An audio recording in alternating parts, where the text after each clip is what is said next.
皆さんこんにちは。ともさんの経営学へようこそ。今日は新型コロナは世界を変えるというタイトルで、未来の生活様式が新型コロナ発生後どのように変わっていくのかについて考えてみたいと思います。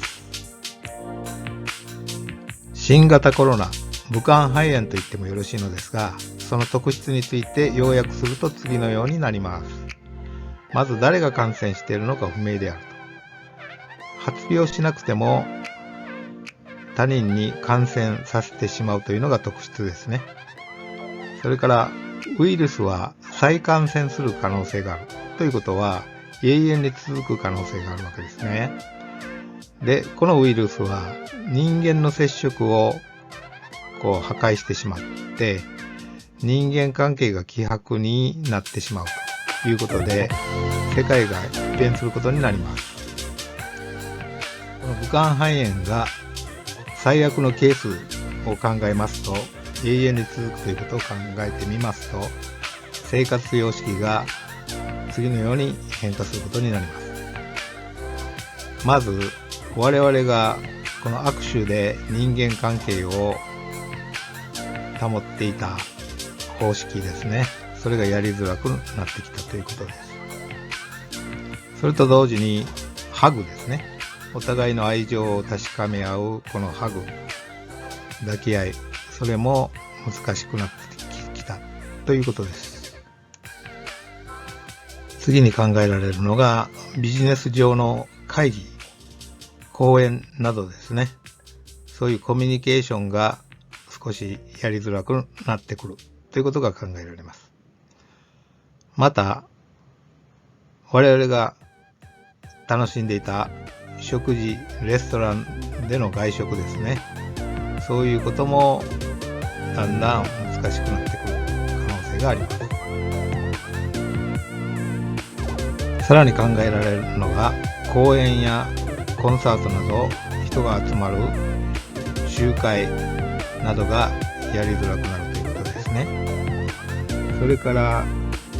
コンサート類の集会もなかなか難しくなってくる可能性があります。新型コロナによって生活様式が変わるわけですが、具体的に要約しますと、まず握手やハグが少なくなる。それから集会や講演もだんだん減っていくでしょう。そして我々が楽しんできたこの外食もなくなっていくという、全くなくなるわけではありませんが少なくなっていくと。そういうことから鑑みますと、人的交流が少なくなるわけですね。究極的にいきますと断絶とまではいきませんが、かなり人間的な接触も少なくなるということになります。そしてそこで求められるのは個人的な自立の確立であります。結局人間は生まれる時も死ぬ時も一人ですし、元に戻ったといえばそういうことになりますが、個人的な自立が促されるということになります。新型コロナウイルスは人間的接触を断絶することから個人の自立を確立するようになってくるのではないかと考えられます。非常事態宣言、緊急事態ですか、そういう事態の中で、隔離された生活が長期に及びますと、人間は自己の確立っていうものをしなければ生きていけないということになるわけですね。新型コロナによってどのような世界が生まれるかということで参考になるのがアルビン・トフラーの唱えた第三の波であります。トフラーは第三の波という著書の中で、1980年に出版したのですが、人類の歴史における大きな技術革新の波というのが3種類あると、最近では4種類ということになってますが、まず第一の波は農業革命の後の社会、約1万5000年ほどの前から農耕の開始により狩猟採集社会が変化したことですね。第二の波は産業革命により農耕社会から産業社会へと移り変わる。大量生産、大量流通、大量教育、マスメディア、大量のレクレーション、大衆娯楽などの社会生活が変化し、そこでは時間という概念が大切になってくるわけです。第三の波は、脱産業社会であって、情報化社会と言ってもいいのですが、情報革命によってある程度時間という概念から解きほぐされて、今で言えばテレワークであるとかね、テレスクールであるとか、そういった社会が生まれるだろうと1980年に予測したわけですね。その予測が、現在新型コロナの影響によってより現実化しているのではないでしょうか。アルビン・トフラーはこの第三の波という著書の中で、新しい世界を表現しているわけですが、決してイノベーションの話ではなくて生活様式が変わるということですね。ですから新型コロナによってこの変わっていく社会、まさにこの第三の波と言ってもよいのではないでしょうか。そこではテレワークやテレスクールなど新しい社会が生まれる。つまり生活様式が第三の波で情報化社会に変わっていくと。さらに今後第4の波ということで、AI 化が進んでいきまして、このパワーシフトが変わっていくという話をしているわけです。トフラーの言う第3の波はまさにこの新型コロナによって普及するシステムでありました。例えばテレワーク、テレスクール、情報化によってオンラインで行われるようになるということです。それから AI ロボットによる自動化、それから工場のスマート化ですね、ロボット工場などが進展すると。トフラーは言ってませんけど、致死兵にもウイルスはくっついてくるわけですから、よりこの紙幣を使わない方向ね、デジタル通貨、あるいはこの紙幣価値が暴落していきますと、この世界で共通のこのデジタル通貨というのが生まれる可能性がありますね。で、このデジタル通貨によってショッピングもロボットで運ぶという時代、もうすでに行われてますが、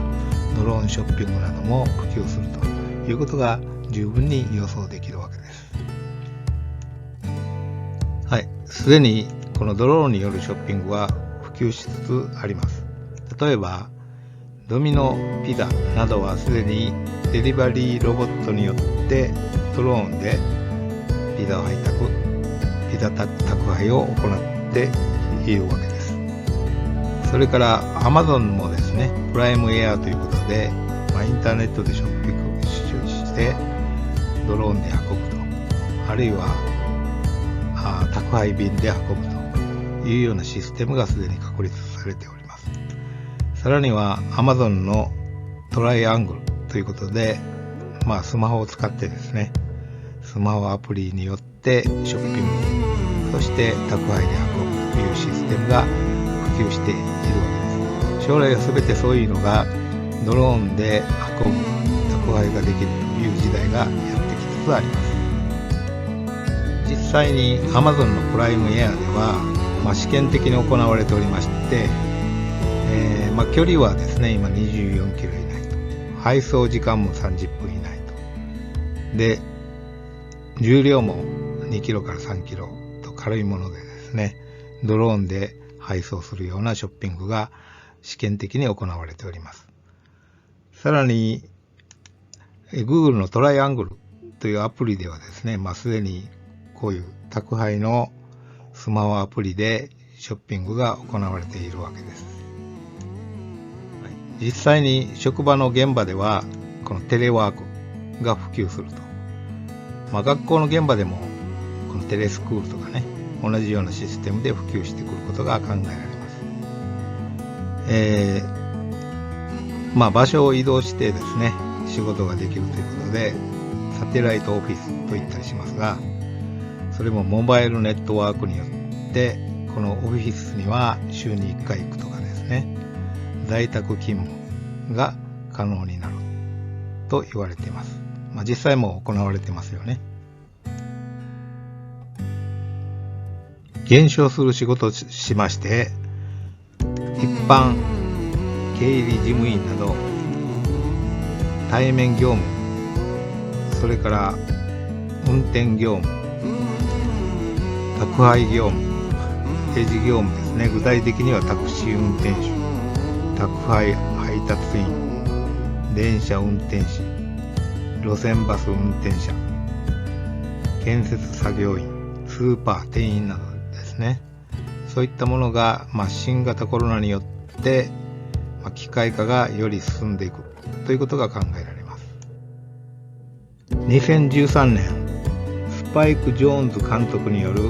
アメリカ映画ハー、世界で一つの彼女が AI 型のサマンサと恋をした男性の恋愛を描いた物語がですね、話題になりましたが、それがだんだん実現する可能性があります。現在でもバーチャル恋愛が次第に一般化しつつありまして、Twitter や LINE などのアプリで AI と会話をしたりするようになってきています。つまり新型コロナによって孤立化した社会は、その代用として AI ロボットにより代用するようになってくるかもしれませんね。人間関係での AI ロボットの普及はそうなんですが、工場においてもあらゆるところでこの AI ロボットが使われておりまして、例えば工場ではこのスマートファクトリーという工場がですね、人間とこの設備を絡めてインターネットを通して品質、そういったものをつなぎ合わせて、設備同士ないしは設備と人が協調し合って自動的にこの作動すると。そこでは人間一人しかいないとかね、そういった省力化が行われるようになる。実際トヨタなどはですね、もう実験的にそういう工場を2021年度から来年度からですね、稼働させる計画を立てているようです。工場ではスマートファクトリーが進展普及していくことが考えられますが、実際にこの都市ごとこのスマートファクトリーを導入したですね、町が2021年静岡県にトヨタの工場跡地に作られる予定になっています。そこでは物のインターネットや AI 人工知能、それから再生可能エネルギー、環境に配慮した交通システムなどを駆使した新しい街、つまり AI 化されたスマートシティというものが誕生する予定になっております。そういったものが今後新型コロナによって促進され普及していくことが考えられるわけです。未来年表 PHP 研究所がこの予想したこのキャッシュレス社会の到来ということなんですが、日本でも2025年をめどに1万円札が廃止されるだろうと言ってるわけですね。そして仮想通貨電子マネーが普及するという予測を立てています。実際も現在で行われてますが、この現金を使わずに決済を行うということは新型コロナの対策にもなるわけですね。で、カナダ、スウェーデン、イギリス、一番進んでいるのはカナダですね。日本はドイツに次いでこの、クレカなどモバイル決済の認知度がですね行われているが、まだまだ普及していないということですが、これから普及するという予測があるわけです。私はそれを一歩進めましてですね、貨幣価値が暴落するのではないかと、実際のね。つまり、この新型コロナのこの対策、経済対策で、各国がこの自国通貨をどんどん印刷をして発行しますとですね、貨幣価値が暴落しますので、そうしますと、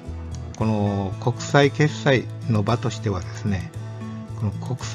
際的なこのデジタル通貨、共通的な監視機構を持ったデジタル通貨が生まれることが望ましいし、また促進されるだろうと予測することができるわけです。